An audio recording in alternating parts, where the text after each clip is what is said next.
Modern Warfare 2. This one, not that one. This game had a lot to live up to, as Modern Warfare 2019 is probably the last amazing and solid Call of Duty game. And how is this game? Well, it's good, except it's also kind of bad, too. We're going to start off with the pros, and then we're going to lean into the cons afterwards. This game does have a good, hefty amount of pros, but I feel like the cons do outweigh the pros a little bit. The first pro is the campaign. The campaign is really solid, providing a fresh and memorable experience to new and old Call of Duty players alike. Seeing faces like Soap, Price, and Ghost all back into the fray is really cool. Some parts of the campaign were a little to be desired with your own opinion, but overall the campaign was fresh. It wasn't anything overly remarkable. If I could compare it to one thing, it's like comparing it to the best of the Michael Bay Transformers movies. Just nothing but dumb, fun action that'll keep you hooked. And with that comes the veteran mode, which everyone was talking about before this game actually officially released. The veteran mode is probably one of the hardest things I've ever fucking played. So hard that halfway through the game, I switched it to hard mode because I couldn't take it anymore. The gunplay feels really solid. Most Call of Duty games used a regular hitbox type system. It was all based on animation. This time, it's actually like you're shooting the person. If you don't hit a person, you're not gonna hit them, and animation isn't gonna trigger the bullets to curve or anything. It's actually like you're trying to shoot someone, and I think for a Call of Duty game, it's still a new process, so it's not amazing. They're still trying to fine-tune stuff, but overall, they've done a pretty good job. My opinion, holy shit, I'm allowed to have an opinion. I know, right? Crazy. The new take on Spec Ops is fucking amazing, providing a serious callback to old Modern Warfare games, as the official Spec Ops in this game, not counting the two setups, is Dome from Modern Warfare 3, which, hallelujah, the one map they brought back from a previous Call of Duty game is Dome, baby. Dome is back. Granted, you can't play it in normal multiplayer as of now. I'm just excited that Spec Ops is good again, because Spec Ops in the last game wasn't amazing. The game's atmosphere, at least for the campaign side, is probably the most beautiful game I've ever seen. I know games like Red Dead Redemption 2 and Assassin's Creed Valhalla are some of the better looking games out there, but this game is remarkable. It's like I'm staring into, like, Google Maps or something.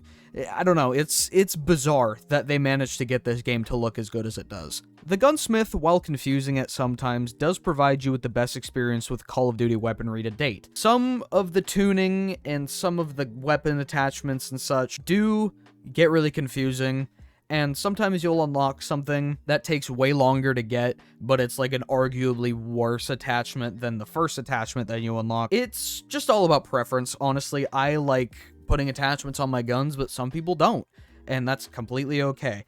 No one's gonna force you to put an attachment on your gun. Also, the actual, like, weapon tuning aspect of the gunsmith, they removed it less than a week after the game came out because it was making some guns literally curve bullets and be just, like, the most perfect weapon it can be when it's not supposed to be, and I think they really need to fix that. The multiplayer maps are pretty solid. None of them really stick out to me as something amazing or something that could become a legacy map at some point down the line. They're all pretty good. They're not really unique. They all kind of have a same feel to them. They're all a lot bigger than normal Call of Duty maps. Every map is designed to just be larger and bigger scale, which I'm appreciative of, but sometimes it does get a little frustrating having to run around the map and not see a single player. Getting gold camo is honestly probably the easiest it's been since Advanced Warfare. I don't know how to feel about that because gold camo is kind of like the standard for just getting a good achieved gun skin, and they're just, it's really fucking easy to get in this game, and I can't complain about that because the gold camo does look pretty solid. I don't know, it's me griping that I feel like gold camo should be a little bit harder to get. It will never top Advanced Warfare's way to get the gold camo, which was just kill 200 enemies with no attachments on your gun, so getting gold was probably never easier, and I feel like this is probably the second easiest that you could get gold camo in any Call of Duty game, which, I mean, hey, there's like 3 other fucking unlocked camos, like legendary camos and shit that you can get, which do look pretty solid. and they are just leaps and bounds harder to get. Alright, now that some of my pros are out of the way, let's get into the cons, because I do have quite a few to go over. As someone who likes to play on primarily PC, even though I have a PlayStation 5, I wanted to try this game out on Steam, as it is the first Call of Duty to be on Steam since World War II, I want to say. And that game is a fucking dumpster fire, so they switched it over to Battle.net for some fucking reason. This game crashes way too much. It is nothing short of just a broken experience on PC. I can't speak for console because I haven't played it on console, but over here on the PC front, this is probably one of the worst Call of Duty launches in history. Farm 18 is the fucking worst map that Call of Duty has ever put out. I used to shit on Piccadilly a lot from Modern Warfare 2019, but Piccadilly's a fucking godsend. It's like God of War Ragnarok compared to this fucking Assassin's Creed Odyssey. Fuck this map.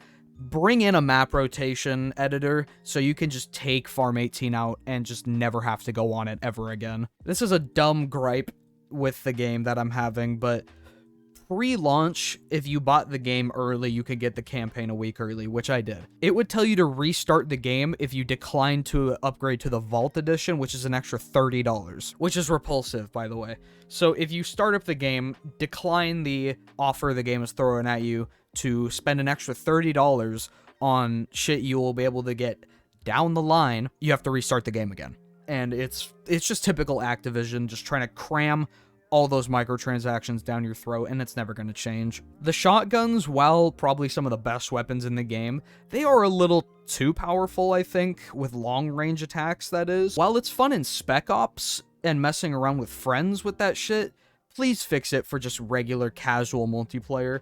I can't fathom being shot from like 50 yards away by a shotgun that my SMG can't even make that shot, or my battle rifle can't make that shot. It's bullshit, and they just need to fix it. It's not overly aggravating. It does get frustrating at sometimes when you're trying to hit 6 nasty feeds, or you're trying to get a challenge done that requires you to get kills, and someone just comes in with a fucking shotgun and blasts your ass to fucking Kingdom Come.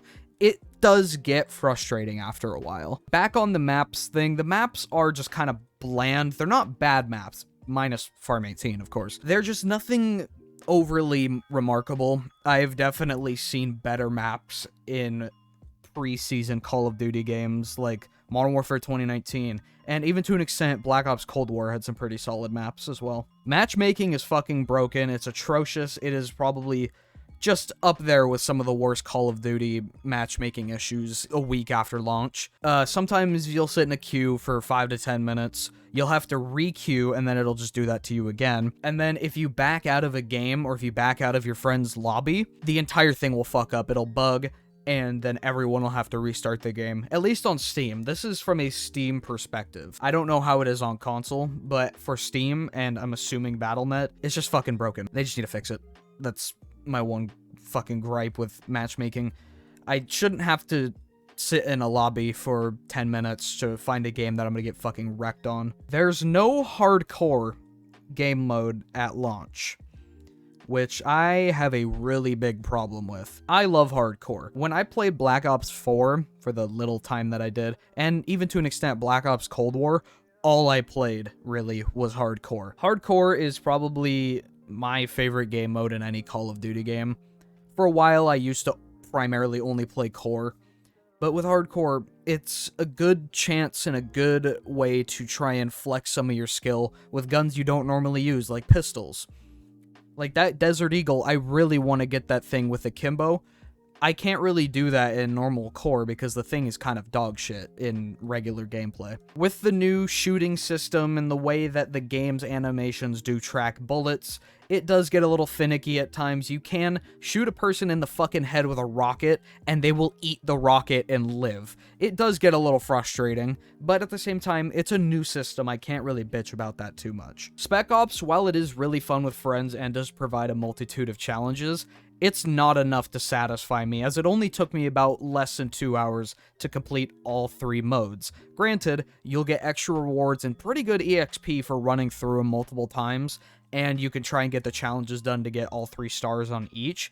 It's just not enough. I really hope with Season 1 and then seasons following, that they do add more, because Spec Ops has been kind of neglected over the last decade. Overall, I do enjoy Modern Warfare 2. Some cons do outweigh the pros by a wide margin, like I said at the beginning, but the game is overall satisfying, and honestly, while not entirely worth the $80 you're paying for it, it is a solid entry into the Call of Duty franchise. I do honestly look forward to seeing what this game brings to the table over the next 2 years, as if you guys didn't know, Call of Duty will be taking a hiatus for next year, which thank fucking God. I'm tired of having to buy the same game over and over again every year, and have some things not really be in the game as they were in the last one. And this is coming from someone who buys every Pokemon game every single fucking year. I know, I'm a fucking hypocrite with that shit. Modern Warfare 2 is not a bad game like people are saying it is. I know at the beginning I said it's a bad game, but it's not entirely bad. It does have a lot of problems, but most of these problems are shit that can be ironed out with a patch. And I know patches in video games can't really be used as an excuse every time your game turns out dog shit at launch, but thank God that the developers are working hard to make sure that this is the best Call of Duty experience to date. And with that being said, I'm going to kind of end the video here. I hope you guys enjoyed. I'm actually going to go edit this video, and then I'm going to go back to playing some Modern Warfare 2. So yeah, I'll see you guys all in the next video.